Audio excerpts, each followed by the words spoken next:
Currently, the place is full of people enjoying the soccer festival. The great outdoors is also teeming with extraordinary wildlife.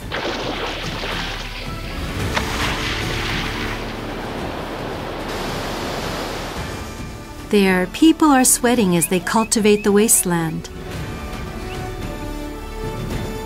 They have already spent 20 years pioneering in the South American continent. It has not been a smooth ride, rather, it has been a journey of sweat and tears. At first, just the fact that we were coming here was unbelievable. It was a test of endurance to see whether we could keep the same mindset in any environment. Every day was a fight to win. However, they never left this place. Freedom and peace, an ideal world of happiness. It was because of the Pantanal project.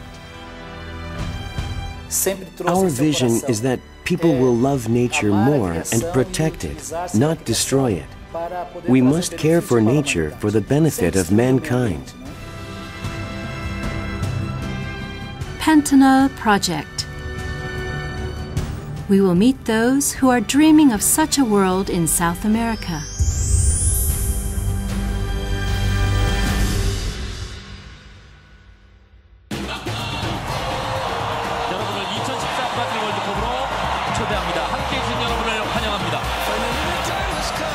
Nature and humans. The Brazil World Cup begins with a splendid performance on the topic of soccer. Brazil is now completely enraptured with this soccer festival that has finally begun after 4 years of anticipation. The final stage will be held here in Rio de Janeiro. This beautiful port city is among the 3 most beautiful seaports in the world, although Rio de Janeiro is better known for Carnival. Rio is recently renowned as the host city of the World Cup finals. Here is the Maracanã Stadium. The stadium is full of visitors, even on days with no matches. This stadium was remodeled for the World Cup and is the historical site where Pelé, the emperor of football, made his first goal in 1969. This is why people are relishing the vision of the final match in this stadium.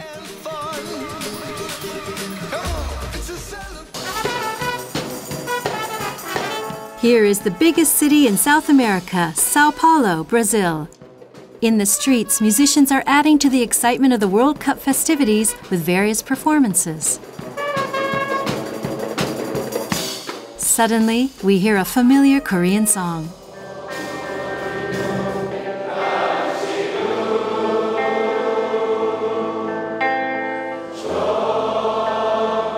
The Unification Church members in Sao Paulo are the ones singing a Korean song.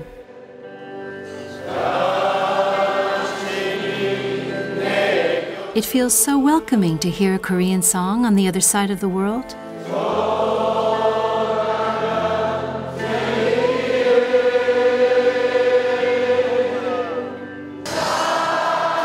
These Brazilians freely express their affection for Korea.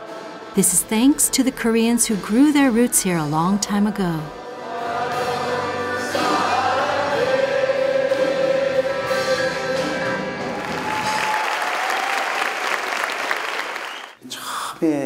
Reverend Moon has been investing in banks, hotels, and other things since the 1980s. Around 95 and 96, we specifically chose 4 nations in South America to focus our attention on.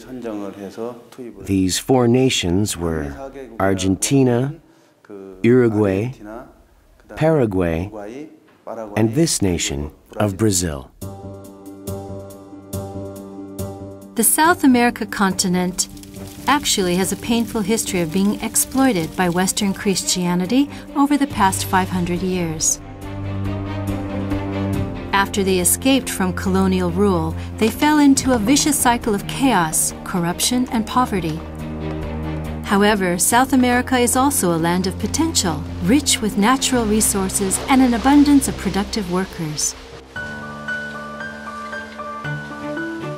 There were certain individuals who realized the potentials of this vast wasteland, untouched by the human hands.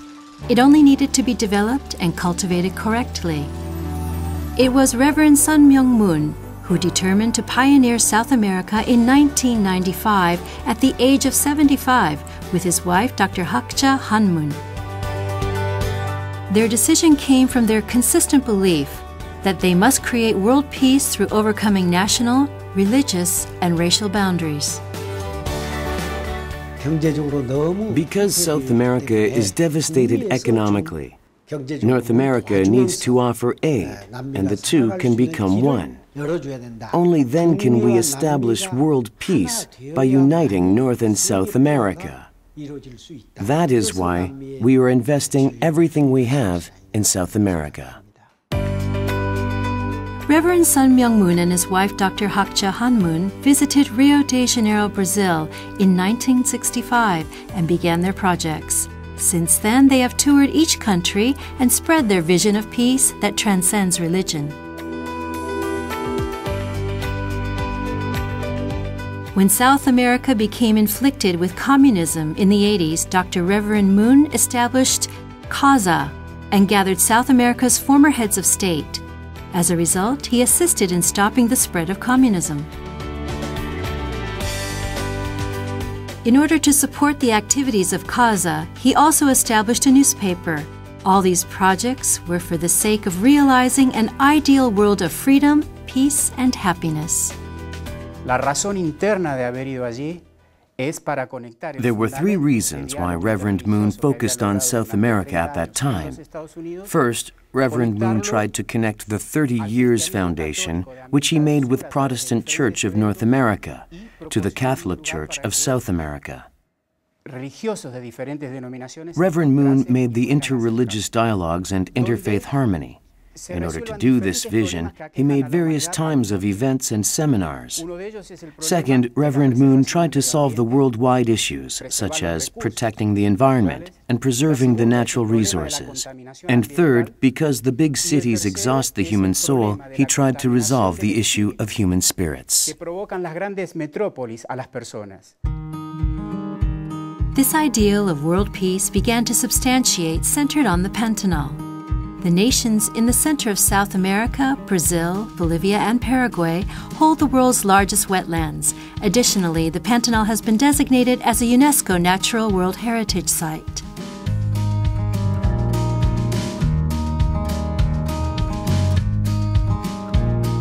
A plan was devised to protect this spectacular natural landmark from unscrupulous exploitation, in order that it could coexist with humanity. This was the basis for Reverend and Mrs. Moon's Pantanal project. In 1995, the Pantanal project began by establishing the New Hope Farms in Jardim, Brazil. There was no running water or electricity. We were surrounded by 360 degrees of trees and nature. There were no buildings. We started living in that type of environment. At first, I couldn't even believe that I had really come here. When it came to our projects, we were at a loss. It's been 20 years since the start of New Hope Farms. Yet in order to reach Jardim, one must still take a 90-minute flight from Sao Paulo to Campo Grande, followed by a 3-hour drive. The wasteland of 80,000 hectares has now been transformed into a base for solving world hunger, complete with a main hall, a school, and a dormitory. This barren earth now resonates with the energy of healthy wildlife and humane development. Herds of hundreds of cattle testify that the ranch has been successful. The environment has changed dramatically from what it used to be.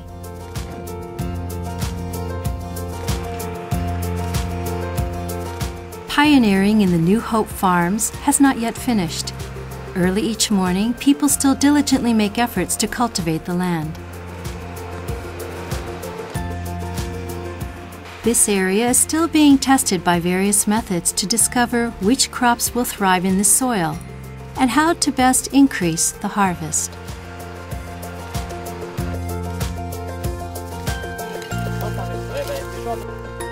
Look at the large root vegetable. Isso é mandioca. Aqui no Brasil, This is a manioca. é alimento muito rico. In Brazil, Muito usado. many people eat this E isso aqui as their também é main o dish. principal alimento do índio. Mister, já tira uma foto. Aqui, ó. The mandioca is similar to the Korean yam. Aqui as coisas boas. Various fruit trees have been planted, including orange trees. Avocado trees and sugarcane have also been planted elsewhere. And these will soon also yield fruit. Esse aqui é pedaço de terra que nós estamos Here, preparando. at this New Hope farm, we plant fruit and manioca to feed our families. Esse trabalho nosso aqui na fazenda New Hope. How did this wasteland change so much? We are curious about what they have been up to for the past 20 years.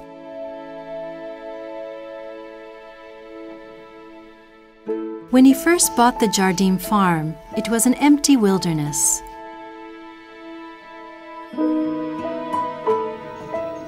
In addition to developing a farm in this remote area to help eradicate hunger, they also believed in the importance of teaching family values and their meaning. When you build a healthy, upright family, the society becomes an upright society. Then the nation can become one of healthy families, and it can spread to the world. They believe that a happy family is the basic foundation for everything. When an honest parent and child create a family, world peace will naturally come about. Therefore, they develop projects that emphasize the importance of family, the basic cornerstone for human happiness.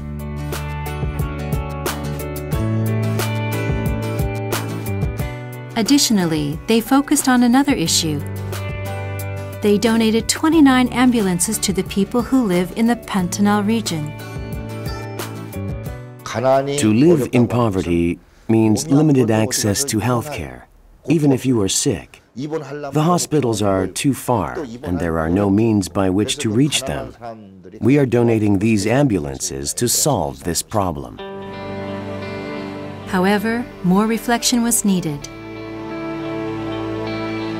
Casting their fishing pole in the rivers of Jardim, they meditated without rest.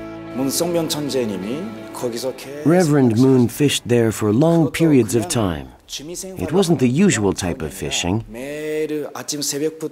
He said he wanted to solve world hunger and fished from morning to night every day. He would forget to eat, and his face became dark from the intense sunlight. He fished in these tough circumstances, desiring to solve world hunger. Through this period of meditation, the Pantanal project gradually became complete. A basic solution to overcome poverty was discovered right before their eyes.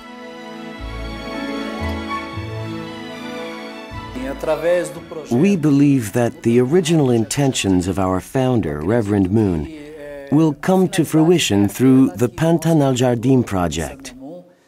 It is the vision that people will love and protect the natural environment and not destroy it, maintaining it for the sake of humanity. In Jardim, they will continue to take up this challenge. The Pantanal project has now become a large stream that flows throughout South America.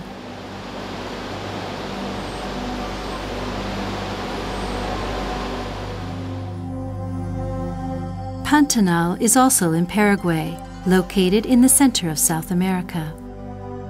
This is Leda, located in the Chaco region of Paraguay. After Jardim, Reverend Moon invested in Leda the most. From Asuncion, it is a 90-minute flight to a location unreachable by car. A remote and desolate area, it is a difficult place to live. We went to a village near Leda. One glance shows that the natives living in this village do not have enough. The villagers do not avoid the strangers.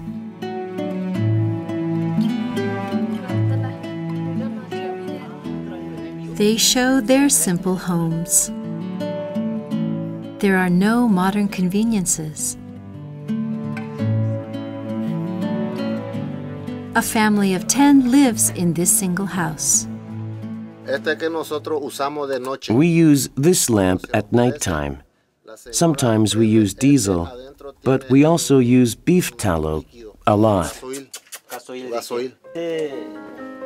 Basket weaving is this family's only source of income.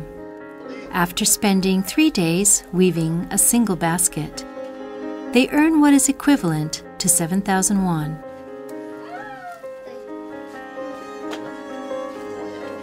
Even if they work hard, there are many days when the baskets do not sell.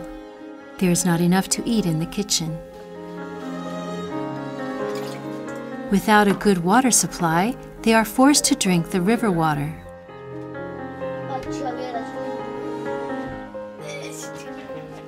We visited another family's home in the neighborhood.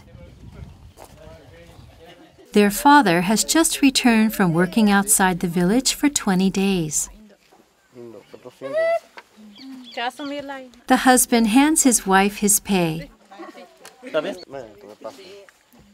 What kind of work would a husband do in this village where baskets are the only income? In Reda, the work is handling fish. We are living well. There is no work in our community. Because of Reda project, I could get a job. The work of the husband seems to bring smiles to this family. We visited the place where the husband works. Dozens of men are catching fish with nets in the pool.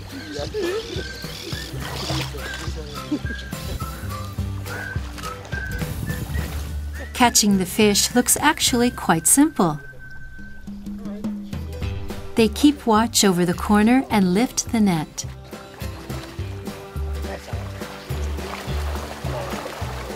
From the way the fish are flapping in the water, we can tell the strong ones have come up. It is half water, half fish.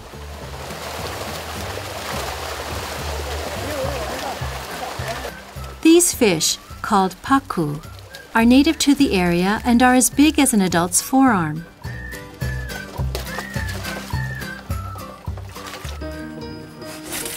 As one of the goals of pioneering in South America, plans for solving hunger continued to be carried out.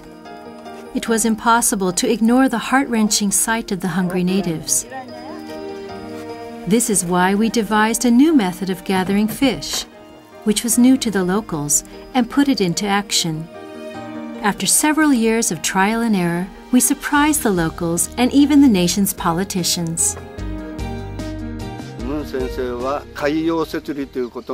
Reverend Moon has spent his entire life on the ocean providence. We also came to this land hoping to help those who live here. Fishing is the best way to help them. We have 15 fish farms, and we are farming more than 10,000 fishes right now. We also provide minnows in this area.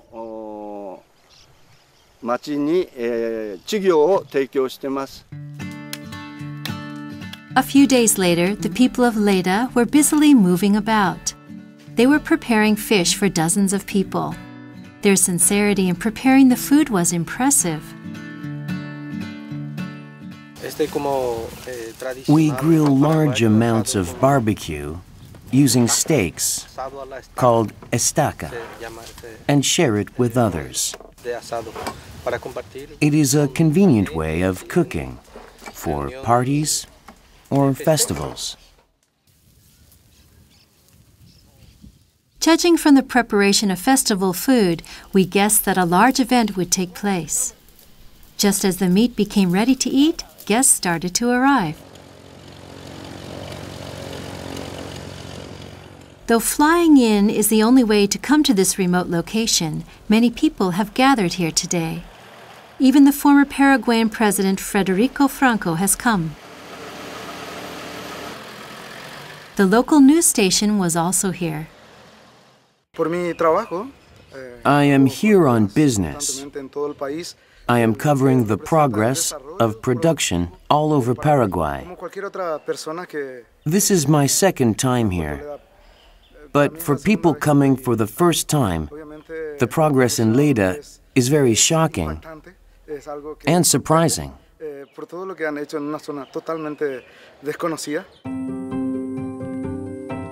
This is an amazing sight. The people of Lleida are preparing to release artificially incubated pacu fish into the Paraguay River. This is what everyone has gathered to watch.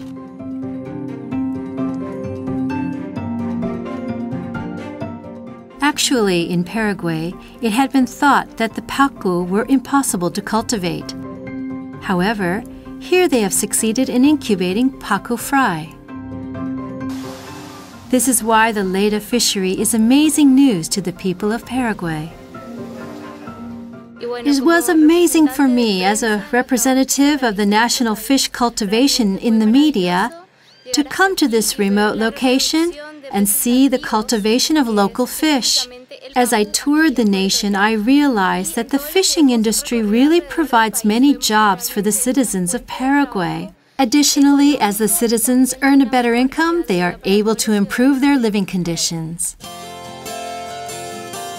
As preparations for releasing the fish were completed, people began gathering on the riverbanks. Finally, it is time to release the fry. As people watch breathlessly, the fish are released.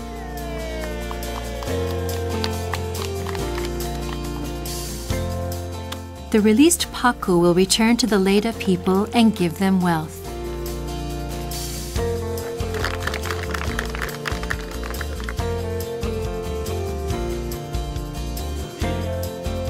As the release of the fry finish, the people gather together.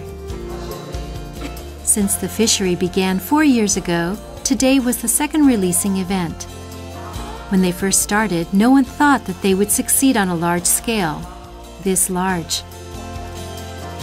The problem of hunger has now been solved without harming the environment.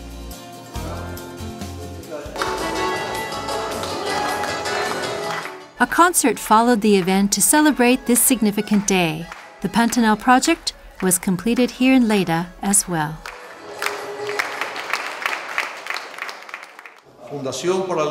I am extremely happy because of Reverend Moon's support. He built a foundation for development in South America that will continue to thrive. This is the type of investment that Paraguay needs.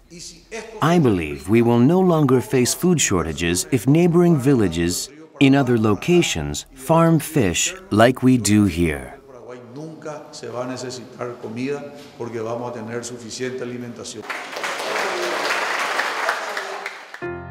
Development in Lleida began in 1999 by purchasing 81,600 hectares. 12 young people gathered here to create an advanced base for world food production. Actually, at that time, Lleida was in extremely dire circumstances. Purchasing a ruined farm, they gathered to create a village where humans and nature coexisted. However, the reality was not so easy. Honestly, it was like experiencing hell every single day. Just with the swarms of mosquitoes and the heat was enough to say that it was truly like hell. As they fought with the mosquitoes, ants, and all sorts of insects in the 40-degree heat, they shed profuse amounts of sweat. However, they did not even complain in these terrible circumstances. They could only continue to endure and have patience.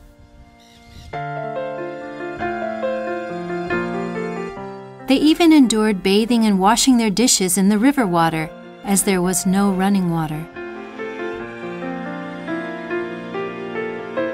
As there was no drinking water, they even tried making a simple water purifier as a last resort.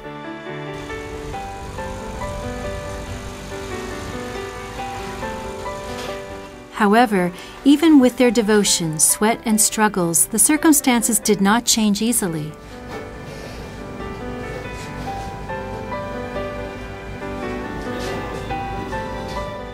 It was a repetition of ordeals. No matter what we tried to do, it did not come easily.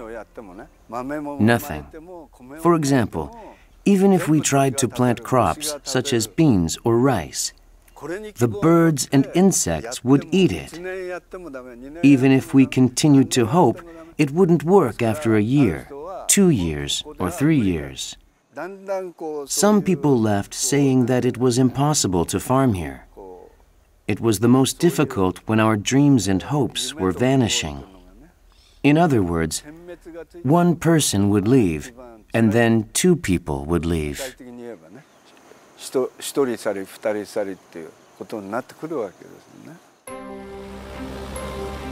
Reverend and Mrs. Moon visited the farm during this difficult time.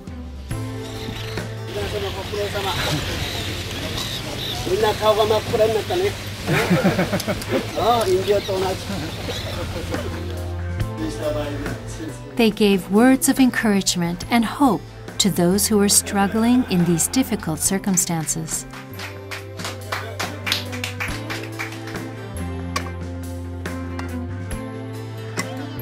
Afterwards, nothing was impossible, as they did not lose hope.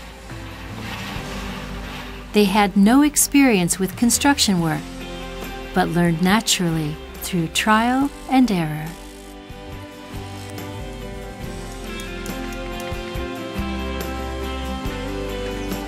Through sweat and tears, the farm began to materialize little by little.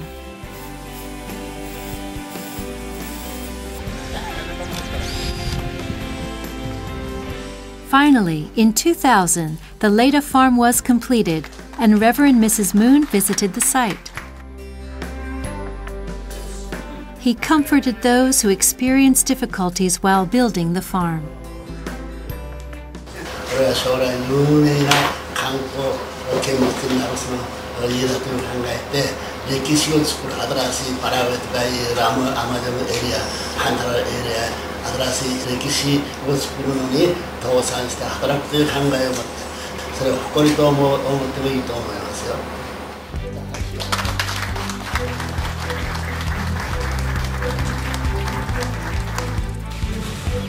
Now, after overcoming many hardships, they are experiencing the pleasure and rewards of their hard work. Amazing things happened before their eyes, things that could be called miracles.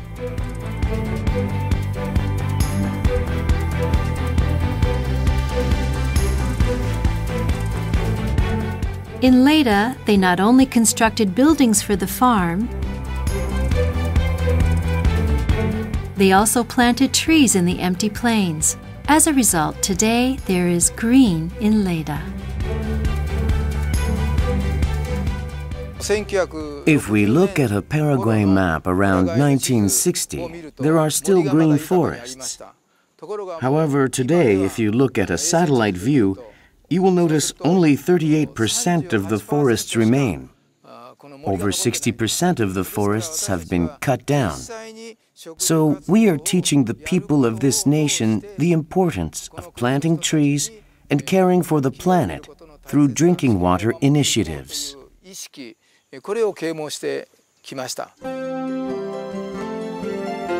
The Leda farm dreams of an ideal village where humans and nature coexist. It was only possible through the strong will and devotion of the workers.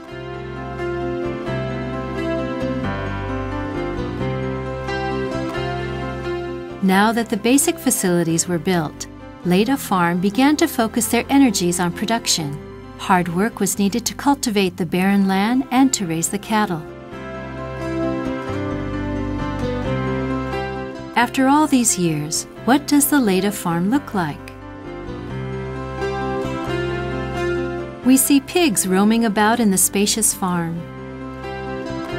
This is how the pigs graze. A happy pig is one who is not caged. They walk about freely, enjoying the nature, and return at night. So you can taste the difference.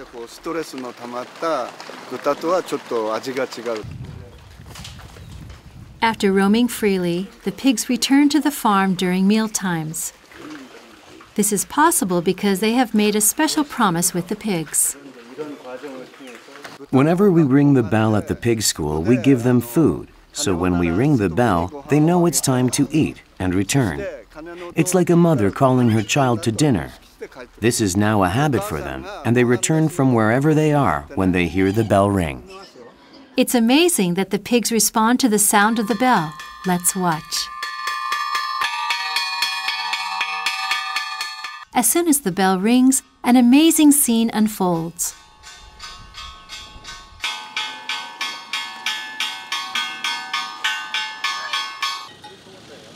The pigs really do return to the farm to eat their meal. If we can make pigs happy, we can also make mankind happy. There are very few people who raise pigs this way. In the same way, people also don't like it when they are bullied or hear mean words. This is also Reverend Moon's teaching. We must love the creation. The philosophy is that God painstakingly created all things, and so we must treat them with care and love. Today, the Leda managers are visiting a neighboring village. The village school has invited them to visit. The school wants to greet and thank Reverend Moon and the Leda farm for building a school in the village and supporting their education. Students, teachers, and parents have prepared and gathered for this event.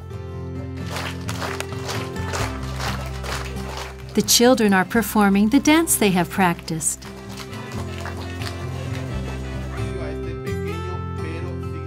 They are offering their gratitude for supplying a safe place for the children of the impoverished Indio tribe to study and for their continuous support. The Pacu is the obvious symbol of the Paraguay River and the Leda farm.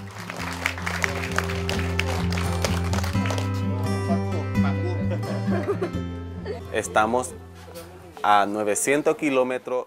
Leda is 900 kilometers from the capital, Asunción. It is a remote and forgotten Indian village that receives very little help from the government. Y que gracias a la preocupación. Today, this event is to thank Reverend Moon and the managers of Leda Farm, who have taken an interest in the well-being of us Indians. Se preocupó por las comunidades indígenas y por eso estamos celebrando estos. Es para agradecer por todo el apoyo que nos brinda. Before Reverend Moon arrived to South America, the school where local students studied was in complete deterioration. In 2003, through the support of Reverend Moon and the efforts of the Leda people, a new classroom was built next to the abandoned school. Finding immediate work is also important, but in order to end the vicious cycle of poverty, education is necessary. Even dreaming of a better future is only possible through education. That is why the investment in educating young people is never futile. First, we are grateful for building this school in 2003, and second, for showing concern for the environment by planting many trees.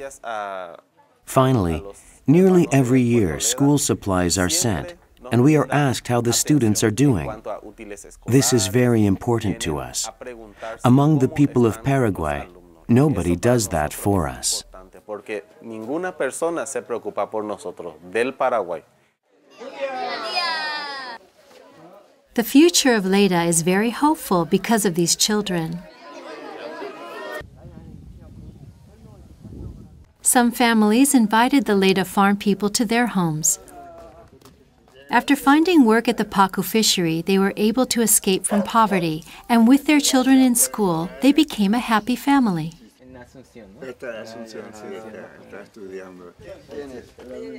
They shared how their daughter recently married and started a happy family.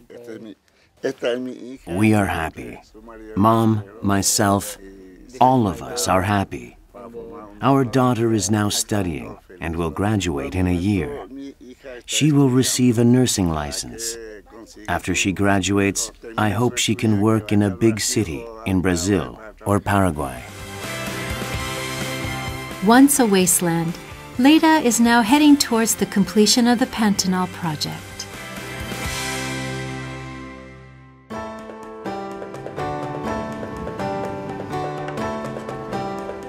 Uruguay is located in the southeast region of South America. This is Montevideo, the capital of Uruguay.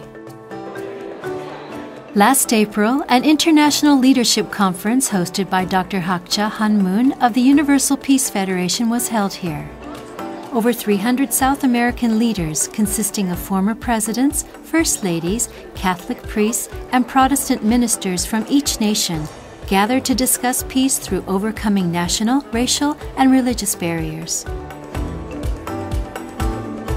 These people have gathered because they fervently agree with the peace initiatives of Reverend Moon. He was a man of peace, a man of belief, and at the same time he was an important investor in the country. Then I met him in New York, and I have been very often participating in the activities of the Peace Foundation. Reverend Moon and I understood each other, and we shared our values of upholding the family, religious harmony, and peace. It is where the love of a mother and father. Dr. Hakcha Han-moon, who established the Universal Peace Federation together with Reverend Moon, holds much affection toward South America and travels all over to spread the message of peace. Through these activities, Dr. Hakcha Han-moon guides leaders of each nation not only to agree to peace, but to support and execute actions for peace. And opportunities are brought together through mutual love. However, before we have the founders address, This conference was titled Towards a New Paradigm of Peace and Human Development in Latin America. Each national leader suggested action steps toward establishing lasting peace in each nation. Dr. Hakcha Han-moon appealed for more active participation in the peace movement through an address read by FFWPU International Headquarters Director General Sun Jin-moon. I sincerely request that all leaders here today take part in bringing fruition to these various projects my husband and I initiated for the Americas. God's ideal world is borderless, a world of freedom, peace, unity, and happiness. God exists. For this reason, your efforts and the benefit of South and North America will not be in vain. It is up to each and every one of us to make this heavenly ideal a historical reality, and in the shortest time possible.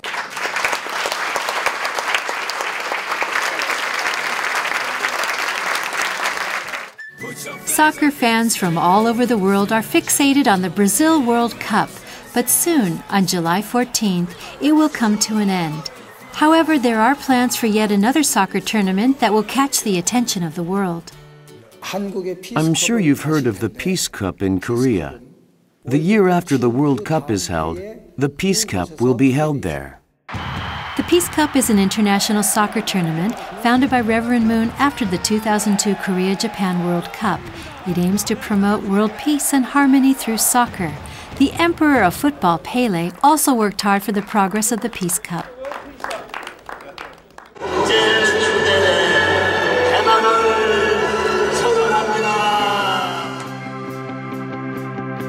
The first tournament took place in Korea in 2003.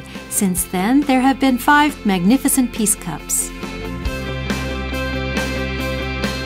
The participation of Europe's prestigious soccer clubs and star players raised the level of play in the tournament.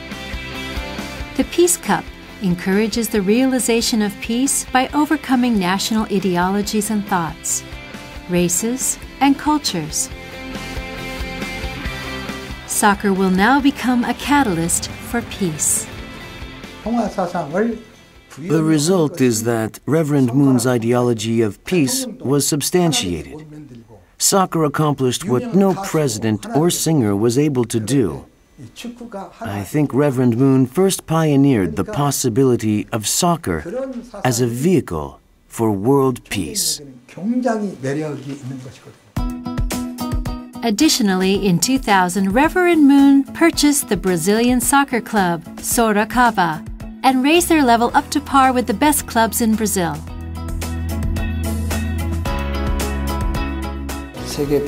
There are various ways to approach world peace. Based on the Reverend Moon's peace theology, peace will come when one nation shares their best practices with another. For this reason, Reverend Moon invested the Sorocaba Soccer Club in Brazil.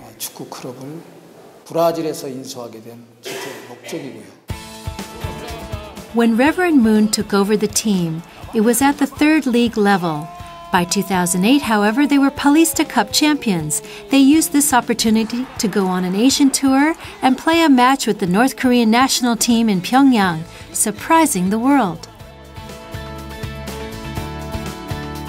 Since then, they have continued to maintain friendly relations with the North Korean team. In 2010, another friendly match was held in Pyongyang. And in 2011, the North Korean women's soccer team spent a month training at the Sorocaba Club.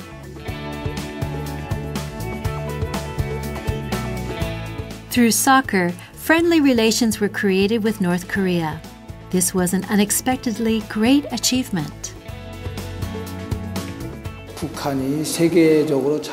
North Korea also believes that soccer is the best way to reach out to the world. For this reason, they tried to use the Brazilian soccer club as a precedent.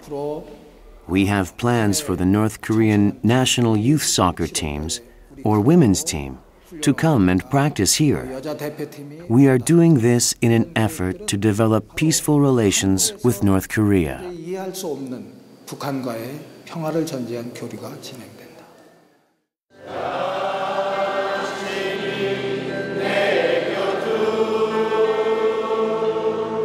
A culture where Korean songs are sung, the family is considered the most important and peace is loved.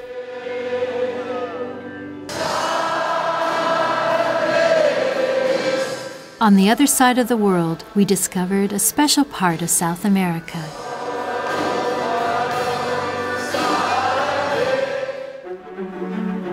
They consistently pioneered in South America since their first visit in 1965. In 1995, the Pantanal project began in full swing. The tears and sweat they shed were not simply for pioneering in the wild. Their efforts extended towards creating an ideal village of peace. If Pantanal dies, I will die. If Pantanal lives, I will live. Pantanal is not only the legacy of Brazil, it is the legacy of the world. This is the vision that the ideal model of family, society, nation, and world will start from Pantanal. I am talking about the ideal world. They were people who made the impossible possible and never gave up hope. The abandoned land of South America has now sprouted new life, and issues concerning the global environment and hunger are considered equally.